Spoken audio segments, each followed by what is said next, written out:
ओम नमः शिवाय। निर्धन ब्राह्मण और भगवान की कहानी। दोस्तों, सुख और आनंद सदा के लिए बना रहे, यदि आप भी ऐसा चाहते हैं तो इस कहानी को बड़े ध्यान से सुनना, क्योंकि इस कहानी का एक एक शब्द बहुत ही महत्वपूर्ण है। दोस्तों, आपका ज्यादा समय न लेते हुए आइए कहानी का श्रवण करते हैं। बहुत पुराने समय की बात है। किसी गांव में एक ब्राह्मण रहता था। वह ब्राह्मण अत्यंत ही निर्धन और गरीब था। किसी तरह से वह अपनी जीविका चलाता रहता था। ब्राह्मण बड़े ही नेक स्वभाव का था, सीधा साधा, भोला भाला। जब तक कि वह ब्राह्मण कुंवारा था तब तक उसका गुजारा किसी तरह से चल रहा था। लेकिन कुछ दिनों के बाद जब उसकी शादी हो गई तो उसका खर्च बढ़ चुका था। इसलिए वह खर्च के बढ़ने से परेशान रहने लगा, क्योंकि गृहस्थी का बोझ बढ़ने से खर्च भी बढ़ गया था। दोस्तों, उस ब्राह्मण को अपने बाप दादा से जो पूंजी में मिला था, वह उसने पूजा, आराधना और शास्त्रों का ज्ञान, बस इसी चीजों में सब कुछ गंवा दिया था। ब्राह्मण लोगों के दरवाजे पर जाता, भजन, श्लोक और अनेक भगवान की चर्चाएं सुना करके उनसे कुछ भिक्षा मांग लेता था। उसे पाव भर अनाज मिल जाता और कहीं से फल। ऐसे जुगाड़ करके वह ब्राह्मण अपना और अपनी पत्नी का खर्च चलाता था। जिस दिन उस ब्राह्मण को भिक्षा में कुछ नहीं मिलता था, उस दिन वे दोनों पति पत्नी भगवान को उलाहना देते और भूखे पेट ही वे सो जाया करते थे। वैसे तो उसकी जो पत्नी थी वह बड़ी ही सीधी साधी थी और बड़ी ही नेक स्वभाव की थी। कभी कोई शिकायत नहीं करती थी, परंतु निरंतर भूखे रहने के कारण कभी कभार उसे अपने पति पर गुस्सा आ जाता था। वह मन में सोचने लगती थी कि कैसी मेरी किस्मत थी जो मुझे ऐसा साथ मिला। ऐसे ही एक बार की बात है, बहुत तेज बरसात हो रही थी, तो ब्राह्मण देवता को उस दिन भिक्षा में कुछ नहीं मिला और 2 दिन और 2 रात इसी तरह से दोनों ब्राह्मण और ब्राह्मणी भूखे रहे। तीसरे दिन जब बरसात बंद हुई और सवेरे सवेरे जब उजाला हुआ तो उसकी पत्नी को ब्राह्मण की सूरत देख करके तरस आने लगी। ब्राह्मण की पत्नी ब्राह्मण से कहने लगी कि देखो, आप अपनी आजीविका बढ़ाने का कुछ और साधन ढूंढ लो, क्योंकि ऐसे में भिक्षा मांग करके हमारा जो भी काम है वह चलता नहीं है। गांव से बाहर चले जाओ और कुछ काम धंधा कर लो, इसके बाद में गांव में वापस आओ। ब्राह्मणी की बात को सुन करके वह जो ब्राह्मण था वह कहने लगा कि तुम ठीक कहती हो भाग्यवान, मैं कल ही कुछ काम ढूंढने के लिए दूसरे गांव की ओर जाता हूं। दोस्तों, दूसरे दिन वह ब्राह्मण सुबह सुबह जल्दी उठ गया। स्नान आदि से निवृत्त होकर के भगवान की पूजा आराधना की और अपनी फटी धोती और पुराना कुर्ता उसने पहन लिया। झोला उठाया और झोपड़ी के बाहर निकल आया। अच्छा, मैं जाता हूं भाग्यवान, जय श्री कृष्णा। उस ब्राह्मणी ने कहा कि जल्दी आना। ब्राह्मण ने उत्तर दिया और फिर वहां से निकल पड़ा अपने घर से। गांव से निकला और जंगल से होते हुए कोसों की दूरी तय करता हुआ वह जंगल में, बहुत गहरे जंगल में पहुंच गया। वह जंगल बहुत बड़ा था, खत्म होने का नाम ही नहीं ले रहा था। तभी उसने एक बड़ा ही सुंदर सरोवर देखा। शीतल जल से भरा भांति भांति के पक्षी उस जल में क्रीड़ा कर रहे थे। उसी सरोवर के किनारे ही एक सोने का मंदिर उस ब्राह्मण को दिखाई दिया। उस मंदिर को देख करके उसे भगवान के दर्शन करने की उसके मन में बड़ी तीव्र इच्छा होने लगी और वह जल्दी जल्दी उस मंदिर में जाकर के घुस गया। परंतु यह क्या, मंदिर के अंदर भगवान का सिंहासन तो खाली था। उसने सोचा कि इतना सुंदर मंदिर है पर यहाँ भगवान की मूर्तियां तो है नहीं, दर्शन हो जाते तो कितना सुंदर होता। वह ब्राह्मण इस स्थिति को देख करके उदास हो गया। वह मंदिर के बाहर आया तो उसने देखा कि वहां से कुछ ही दूर पर एक बड़ा सा वृक्ष है और उस वृक्ष के पीछे प्रकाश दिखाई दे रहा है। उस प्रकाश को देख करके वह ब्राह्मण आश्चर्यचकित रह गया। उसके मन में बड़ी जिज्ञासा हुई कि उस प्रकाश को देखने के लिए वह जाए। जब ब्राह्मण ने पास में जाकर के देखा तो ब्राह्मण बहुत आश्चर्य से भर गया और उसके मन में आनंद पैदा हो गया। उस पेड़ के नीचे एक चांदी का सुंदर चबूतरा बना हुआ था और उस चबूतरे पर मखमल की चादर पर मंदिर से निकलकर साक्षात भगवान नारायण और मां लक्ष्मी बैठे चौसर का खेल खेल रहे थे। उस ब्राह्मण ने भगवान को जा करके दंडवत प्रणाम किया। ब्राह्मण को देखते ही भगवान हंसने लगे और उसे बुला करके वहीं अपने पास में बिठा लिया। बेचारा ब्राह्मण तो साक्षात भगवान को देख करके अभिभूत था। वह अपने इष्ट नारायण और माता लक्ष्मी के रूप ध्यान में बिल्कुल डूब चुका था। प्रसन्नता और आनंद से उसके मुख से बोल ही नहीं निकल रहा था। ब्राह्मण वही नारायण के चरणों के पास जाकर के बैठ करके माता लक्ष्मी और नारायण के चौसर का खेल देखने लगा। खेलते खेलते दोपहर हो गई। तब भगवान नारायण ने पूछा, ब्राह्मण देवता, आपने बड़ी तन्मयता से चौसर का खेल देखा है, अब बताओ हम दोनों में से कौन जीता है और कौन हारा है। तब ब्राह्मण ने देखा कि 16 श्रृंगार की माता लक्ष्मी सिर से पैरों तक मणियों और मोतियों से लदी हुई है। माता लक्ष्मी के बोलने और हंसने से चमकते मोती झर रहे हैं। वही श्रवण मुद्राओं का ढेर लगे जा रहा है। फिर ब्राह्मण ने नारायण की ओर देखा। पीतांबर वस्त्र पहने नारायण के हाथों में शंख चक्र गदा और कुछ भी नहीं था। ब्राह्मण ने हाथ जोड़ करके कहा कि प्रभु मुझे माफ करना, आज जो चौसर में जीत हुई है वह माता लक्ष्मी की हुई है। भगवान नारायण बोले कि अच्छा ब्राह्मण देवता, चलो, जो आपने कहा हमने वही माना। इतना कह करके नारायण मुस्कुराए और ब्राह्मण की बात सुन करके लक्ष्मी जी बहुत प्रसन्न हो गई। उन्होंने अपने हाथ का भारी रत्न जड़ा हुआ कंगन उतारा और उस ब्राह्मण को देते हुए कहने लगी कि यह लो ब्राह्मण देवता, मैं तुम पर बहुत प्रसन्न हूं। इस कंगन को ले जाओ और अपने जीवन को सफल बनाओ। ब्राह्मण ने बड़ी ही प्रसन्नता के साथ उस कंगन को लपक करके जल्दी से पकड़ लिया और वह आनंद विभोर होकर के बार बार नमन करते हुए प्रसन्नता से अपने गांव की ओर चल दिया। घर की तरफ वापस जाते समय उस ब्राह्मण को रास्ते में एक बड़ा सा तालाब दिखाई दिया।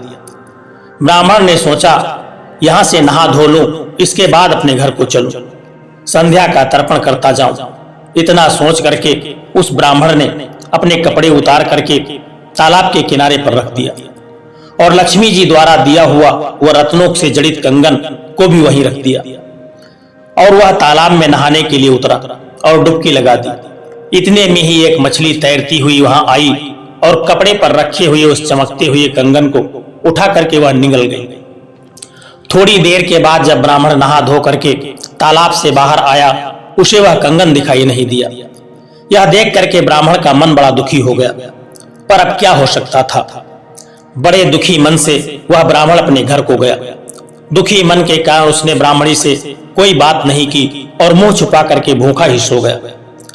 जब दूसरा दिन हुआ, सुबह हुई, ब्राह्मण फिर से स्नान करके भगवान की पूजा आराधना की और अपनी फटी धोती कुर्ता पहन करके एक झोली लटकाई और हाथ में एक सोंटा लेकर के झोपड़ी से बाहर आ गया और अपनी पत्नी से कहने लगा कि भाग्यवान, मैं जाता हूं।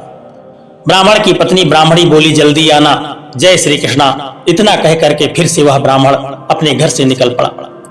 गांव से निकला और जंगल से होते हुए जल्दी जल्दी वह ब्राह्मण उसी मंदिर के पास पहुंचने के लिए व्याकुल हो रहा था।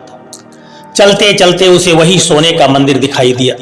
उसने देखा तो उस बड़े से पेड़ के नीचे चांदी के सुंदर चबूतरे पर मखमल की चादर पर नारायण और माता लक्ष्मी उस दिन भी बैठे हुए थे और आज फिर से चौसर का खेल खेल रहे थे। नारायण ने फिर उस ब्राह्मण को देखा और उसे देखते ही भगवान ने उसे फिर से अपने पास बिठा लिया। ब्राह्मण ने लक्ष्मी नारायण को दंडवत प्रणाम किया। आज भी खेलते खेलते सुबह से दोपहर हो गई।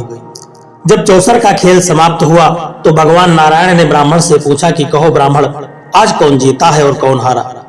ब्राह्मण वह खोया हुआ कंगन याद कर रहा था। उसने कहा कि महाराज, बुरा तो आप मानना मत, माता लक्ष्मी जीती और आप हार गए हैं। इतना सुनकर के नारायण मुस्कुराए और बोले कि हे ब्राह्मण देवता, अब तुमने कहा है जो वह मैं मानता हूं कि तुमने सही कहा है। लक्ष्मी जी फिर प्रसन्न होकर के उसे अपने कमर की पोटली से 5 बहुमूल्य रत्न निकाल करके उस ब्राह्मण को दे दिया। ब्राह्मण ने अपने जीवन में इतने अमूल्य रत्न को कभी नहीं देखा था। उस ब्राह्मण का मन प्रसन्नता से उछल रहा था। उन रत्नों को लेकर के वह बड़े सुखी मन से अपने घर की ओर रवाना हुआ। उसे लगा कि आज इसे बेच करके जो भी मेरी दरिद्रता है वह आजीवन समाप्त हो जाएगी। इतना कह करके सोच करके वह फिर से चलने लगा। चलते चलते वही तालाब के पास पहुंचा। ब्राह्मण को कंगन वाली बात याद थी, सो वह ब्राह्मण वहां रुका नहीं। वह चलता गया और सीधे अपने घर पहुंचा और ब्राह्मणी से कहने लगा कि ब्राह्मणी दरवाजा खोलो। उस ब्राह्मणी ने जैसे ही दरवाजा खोला, ब्राह्मण ने ब्राह्मणी को प्रसन्न करने के लिए वह बहुमूल्य रत्न उसके आंचल में डाल दिए। परंतु क्या हुआ, वह बहुमूल्य रत्न अंगारे बन गए। दिन भर की भूखी प्यासी ब्राह्मणी भिक्षा की प्रतीक्षा में थी। यह देख करके वह गुस्से से लाल पीली हो गई और उन अंगारों को ले जाकर के उसने चूल्हे में डाल दिया। इतने में ही उसकी पड़ोसन आई और उसने कहा कि मेरे चूल्हे की आग बुझ गई है, मुझे थोड़ी सी आग दे दो। ब्राह्मणी ने अपने चूल्हे की तरफ इशारा किया और कहा कि ले जाओ। पड़ोसन उन अंगारों को लेकर के वहां से चली गई। इधर रोती कोसती और कई दिन से भूखी प्यासी वह ब्राह्मणी पड़ोसी से एक मुट्ठी चावल मांग करके लाई और उसी से बना करके अपना और अपने पति का पेट का पालन किया और दोनों बिना बोले बताए एक दूसरे की ओर पीट करके सो गए। जब तीसरा दिन हुआ, सुबह हुई, तो प्रतिदिन की तरह वह ब्राह्मण स्नान करके भगवान की पूजा आराधना करने के बाद अपनी धोती पहनी और फटा सा कुर्ता पहन करके झोली को लटकाया और झोपड़ी से बाहर आकर के कहने लगा कि अच्छा मैं चलता हूं। ब्राह्मणी ने ब्राह्मण की बात को सुनकर के उत्तर दिया, जय श्री कृष्णा, जल्दी आना और आज कुछ लेकर के ही आना। ब्राह्मण ने जल्दी जल्दी हाँ में सर हिलाया और निकल पड़ा वहां गांव से। जंगल से होते हुए वह वहीं पहुंच गया जहां पर नित्य उसे भगवान विष्णु और माता लक्ष्मी मिलते थे। फिर उसी मंदिर के पास जाकर के बड़े से पेड़ के नीचे उसे चांदी के सुंदर चबूतरे पर मखमल की चादर पर भगवान नारायण और माता लक्ष्मी बैठे हुए थे। आज फिर से चौसर का खेल खेलते हुए नारायण ने फिर ब्राह्मण को देखा और उसे देखते ही भगवान ने फिर उसे बुला करके अपने पास बिठा लिया। उस ब्राह्मण ने माता लक्ष्मी और भगवान नारायण दोनों को दंडवत प्रणाम किया और जब खेलते खेलते दोपहर हो गई तो भगवान नारायण ने फिर पूछा कि कहो ब्राह्मण देवता, कौन जीता है और कौन हारा है। ब्राह्मण वहीं खोया हुआ कंगन और पांचों रत्नों को याद कर रहा था और उसने कहा कि प्रभु सच बात तो यह है कि मां लक्ष्मी जीती हैं और आप हार गए हैं। भगवान नारायण फिर मुस्कुराए और कहने लगे, ठीक है ब्राह्मण देवता, आपने कहा और हमने माना। लक्ष्मी जी ही यह सुन करके बहुत प्रसन्न हो गई। उन्होंने प्रसन्न होकर के अपने गले का नौलखा हार उतार करके उस ब्राह्मण को दे दिया। ब्राह्मण बड़ी ही प्रसन्नता के साथ माता लक्ष्मी के दिए हुए हार को लेकर के अपने घर की तरफ चल दिया। ब्राह्मण जब अपने घर पहुंचा तो घर पहुंचते ही उसने नौलखा हार अपनी जो वह ब्राह्मणी थी उसके गले में डाल दिया। ब्राह्मणी ने जब दर्पण में जाकर के देखा तो उसे उस हार के स्थान पर एक काला सांप दिखाई दिया। वह नौलखा हार सांप में बदल चुका था। अब उस ब्राह्मणी को बहुत गुस्सा आया, बड़ा क्रोध आ गया। गुस्से में लाल पीली होकर के वह ब्राह्मणी उस सर्प रूपी हार को उठा करके बाहर फेंक दिया। आज फिर से वे दोनों भूखे ही सो गए और उनकी बातचीत भी बंद हो गई थी। अब काल चक्र कभी रुका है क्या, चौथा दिन भी आ गया। फिर सुबह हुई, ब्राह्मण ने नहा धो करके भगवान की पूजा आराधना की और फटी धोती और कुर्ता पहन करके झोला को लटकाया और झोपड़ी से बाहर आकर के कहने लगा कि देखो भाग्यवान, अब मैं जाता हूँ, कुछ मिले तो लेकर के आता हूँ। अच्छा तो कान्हा का नाम लेकर के जाना और जल्दी आना। आज तो जजमान को भजन भी सुना देना और कुछ भी जरूर लेकर के आना, ब्राह्मणी ने झोपड़ी के अंदर से कहा। ब्राह्मण ने कहा, हाँ ठीक है भाग्यवान। इतना कह करके ब्राह्मण फिर निकल पड़ा अपने गंतव्य की ओर और गांव से निकला। जंगल से होते हुए वह ब्राह्मण आज फिर उसी मंदिर के पास जाकर के पहुंच गया। सोने का मंदिर सामने ही था। उस बड़े से पेड़ के नीचे जब जाकर के देखा तो आज नारायण और लक्ष्मी वहां नहीं थे। ब्राह्मण को लगा आज तो बड़ा नुकसान हो गया।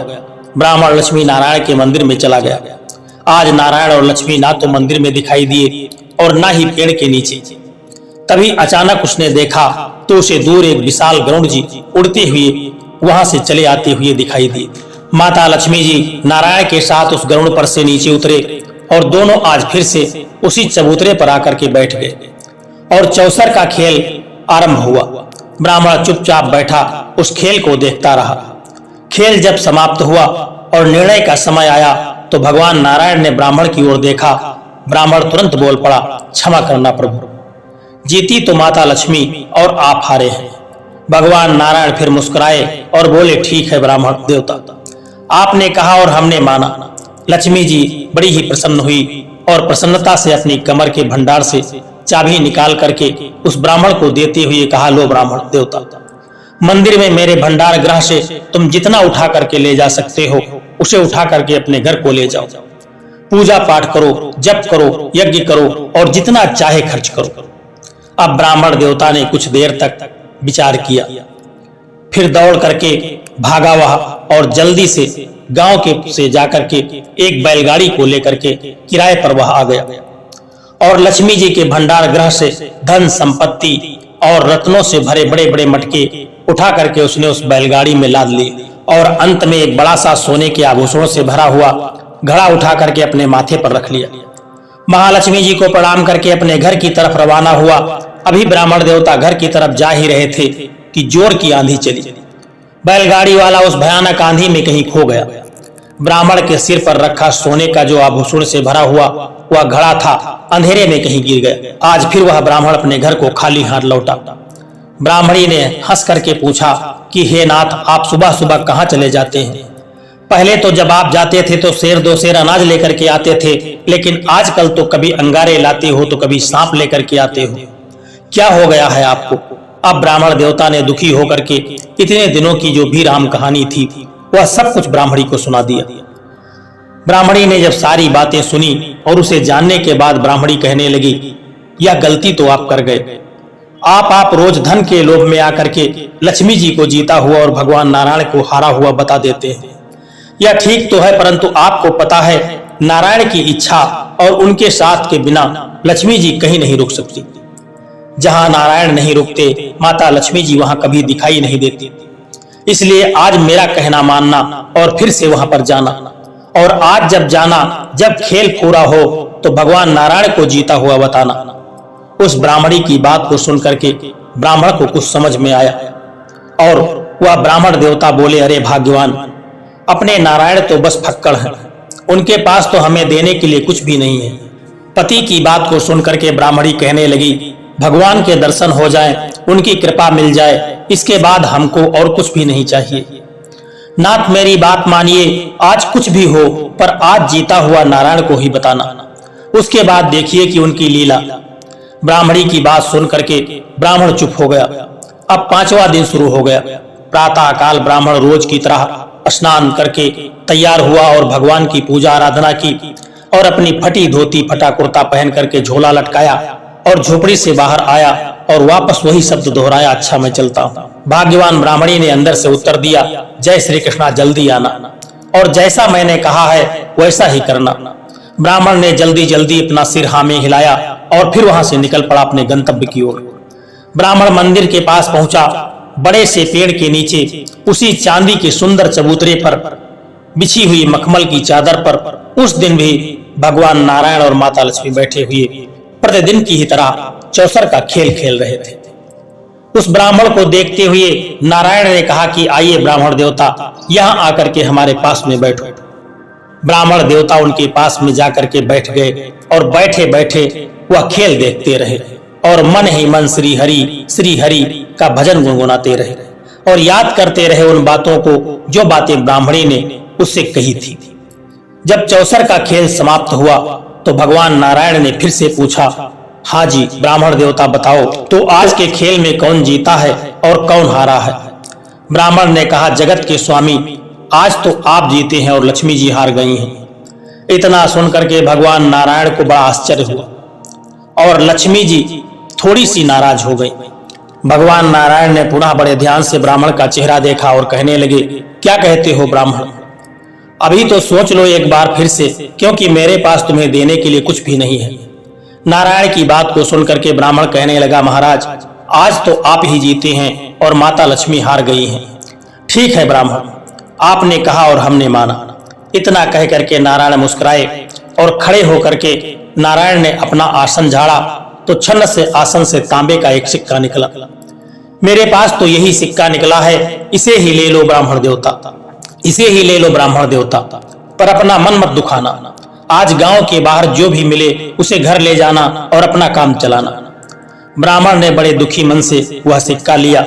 अब उसको ब्राह्मणी पर बड़ा क्रोध आ रहा था कि ऐसे फालतू की सलाह देती है, अगर माता लक्ष्मी जी को जिताता तो पता नहीं कितना कीमती बहुमूल्य रत्न मैं पाता। मुझे क्या क्या मिलता इसका तो पता नहीं था। उसने अपने मन को मारते हुए बड़ी श्रद्धा से भगवान नारायण और लक्ष्मी जी को प्रणाम किया और दुखी होते हुए अपने घर की तरफ चल दिया। वह ब्राह्मण पूरे रास्ते में सोचता जा रहा था कि इस एक तांबे के सिक्के से क्या मिलेगा। खैर अब क्या हो सकता था, कह दूंगा उस मूर्ख से, जैसा तुमने कहा था मैंने वैसा ही किया, अब तू जाने और तेरा काम जाने। वह गांव के बाहर पहुंचा। एक मछली बेचने वाला चिल्ला चिल्ला करके कह रहा था, मछली ले लो, मछली ले लो। ब्राह्मण ने सोचा, ब्राह्मण की जात, मछली लेकर के क्या करूंगा। परंतु नारायण ने कहा था कि गांव के बाहर जो भी मिले उसे लेकर के अपने घर की तरफ जरूर जाना। वैसे इस तांबे के सिक्के का कोई काम तो है नहीं, लेकिन एक जान बचाई जा सकती है। ब्राह्मण ने यही सोच करके उस एक सिक्के से वही मछली खरीद ली और लड़खड़ाते हुए अपने घर की तरफ चल दिया।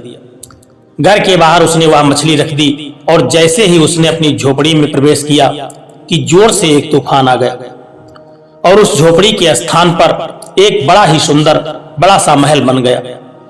बाहर हाथी, घोड़े और सेवक दिखाई देने लगे। उस ब्राह्मण के घर में अचानक आनंद ही आनंद। ब्राह्मण और ब्राह्मणी सुंदर वस्त्रों और गहनों से लद गए।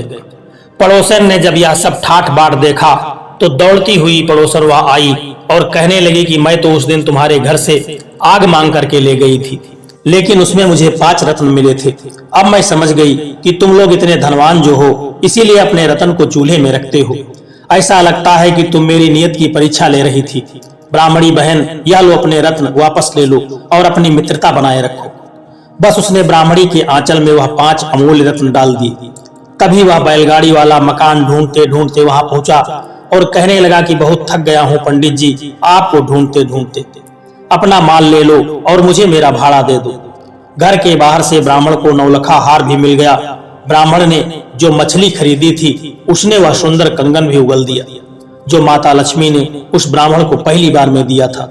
ब्राह्मण और ब्राह्मणी के अब सुख के दिन आ गए थे। एक दिन ब्राह्मणी ने कहा, हम लोगों को लक्ष्मी नारायण का धन्यवाद तो करना ही चाहिए। आपको उनका मंदिर तो मालूम ही है, मुझे भी वहां ले चलिए, मुझे भी दर्शन करने हैं। ब्राह्मण को बात सही लगी और वे दोनों सुबह सुबह सवेरे उठे, स्नान करके पूजा आराधना की और उस ब्राह्मण ने सुंदर पीतांबर पहना और हाथ में सोने का कमंडल लिया और चांदी की छड़ी ली और चलने के लिए तैयार हो गया। उस ब्राह्मणी ने सोने की जरी वाली साड़ी पहनी और लक्ष्मी जी वाला वह कंगन पहना और वही नौलखा हार उसने गले में डाल लिया और दोनों वहां से सज धज करके निकल पड़े अपने गंतव्य की ओर। और कुछ देर बाद दोनों उसी मंदिर के पास पहुंच गए जहां वह ब्राह्मण हमेशा जाया करता था। ब्राह्मण और ब्राह्मणी को आता देख करके माता लक्ष्मी जी ने भगवान नारायण से देख करके नारायण जी की तरफ कहा, इसने मुझे हारा हुआ बताया था, आज फिर आ गया। इधर आया तो मैं इसे आज हर हाल में भगा दूंगी। तभी नारायण भगवान मुस्कुरा करके कहने लगे, ना देवी, ऐसा अनर्थ मत करना। यह ब्राह्मण जात से ही बड़ा सीधा है और बड़े ही सरल स्वभाव का है। इसने हमेशा निर्धनता में अपने जीवन को काटा है।